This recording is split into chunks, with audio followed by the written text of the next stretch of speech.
कुएं में पड़ा था, वहीं पैदा हुआ था, उसने दुनिया नहीं देखी थी। तो एक दिन बाहर का एक मेंढक दुर्भाग्य से वहां आ गया। यही दृष्टि कूप मंडूक वाली आप लोगों की अभी भी अपने परिवार तक सीमित होना चाहते हैं, और इसीलिए मैंने कहा ना, एक परिवार डेवलपमेंट अथॉरिटी का शिकार आप हो चुके हैं। आप लोगों की बातों से एक चीज लगी, जो लगी, जिसके बारे में चारवाक ने भी एक बात कही, यानी जो अपने तक केवल सीमित करता है, जिसके बारे में उन्होंने कहा था कि यावत जीवेत सुखम जीवेत ऋणम कृत्वा घृतम पिबेत भस्मीभूतस्य देहस्य पुनरागमन कुतः। और ये स्थिति आप लोगों की है, यानी केवल अपने तक सीमित करना। आपका परिवार डेवलपमेंट अथॉरिटी भी उसी का नमूना है। यही है,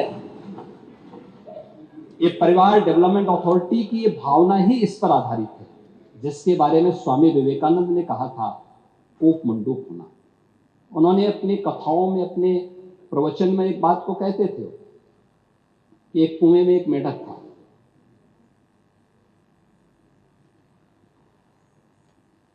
कुएं में पड़ा था, वहीं पैदा हुआ था, उसने दुनिया नहीं देखी थी।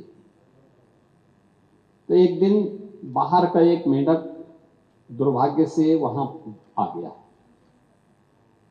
तो उसने पूछा, कहां से आए हो? उसने कहा, मैं समुद्र से आया हूं। कहा, समुद्र कैसा है? उसने कहा, बहुत बड़ा है। कहा, कितना बड़ा? तो उसने छलांग लगाई, तो कुएं की तो छलांग सीमित ही होगी। उसने कहा, क्या इससे बड़ा? उसने कहा, इससे भी बड़ा। उसने एक और छलांग लगाई, कहा, इससे भी बड़ा? कहा, इससे भी बड़ा। कहा, तुम झूठ बोलते हो।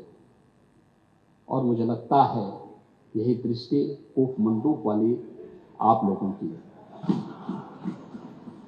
दुनिया आगे बढ़ रही है, एक प्रतिस्पर्धा चल रही है, लेकिन आप लोग अभी भी अपने परिवार तक सीमित होना चाहते हैं। और इसीलिए मैंने कहा ना, एक परिवार डेवलपमेंट अथॉरिटी का शिकार आप हो चुके हैं। प्रदेश को भी आप वहीं ले जाना चाहते हैं। क्या स्थिति थी 2017 के पहले? 2017 के पहले क्या नहीं है उत्तर प्रदेश में? क्या नहीं था? क्या नहीं था उत्तर प्रदेश में? खन्ना जी ने कल प्रातः संकल्प रखा था, तो उस समय उस संकल्प में उन्होंने कुछ बातें कही थी। कहां थे हम 1947 तक भी, 1950 में भी, 1960 में भी, और कैसे हम लगातार गिरावट की तरफ गए। ये डिटोरेशन, इसका कारण क्या था? 1990 के बाद क्या स्थिति थी? उसी पर मैं कुछ बात रखना चाहता हूं महोदय, कि विशाल सामर्थ्य के बावजूद नीतिगत उदासीनता के कारण उत्तर प्रदेश लगातार पिछड़ता गया। और एक समय ऐसा भी आया जब 1980 के बाद की गिरावट ने 1990 के बाद विभत्स स्वरूप लिया, और उत्तर प्रदेश जो देश का सबसे समृद्ध राज्य था, वह देश का सबसे बीमारू राज्य हो गया। यही प्रदेश है। योजनाएं बनती थी, घोषणाएं होती थी, लेकिन उनमें न इच्छा शक्ति थी, न पारदर्शिता थी, न क्रियान्वयन का संकल्प ही था। बिजली, सड़क, जल, स्वास्थ्य जैसी मूलभूत सुविधाओं पर सरकार की उदासीनता, युवाओं को रोजगार नहीं, किसानों को राहत नहीं, और निवेशकों को भरोसा नहीं। अपराध और अराजकता का बोलबाला था। प्लान की पीड़ा, गरीबी और इलाज के अभाव में दम तोड़ते बच्चे, क्या ये सच नहीं?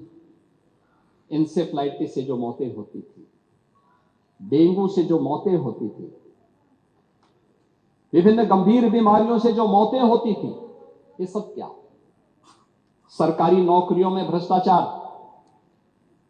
सरकारी योजनाओं में भेदभाव, भाई भतीजावाद कल्चर यहां हावी हो चुका था। और महोदय 2017 के बाद डबल इंजन की सरकार में कानून का राज स्थापित, अपराध और अपराधी के प्रति जीरो टॉलरेंस,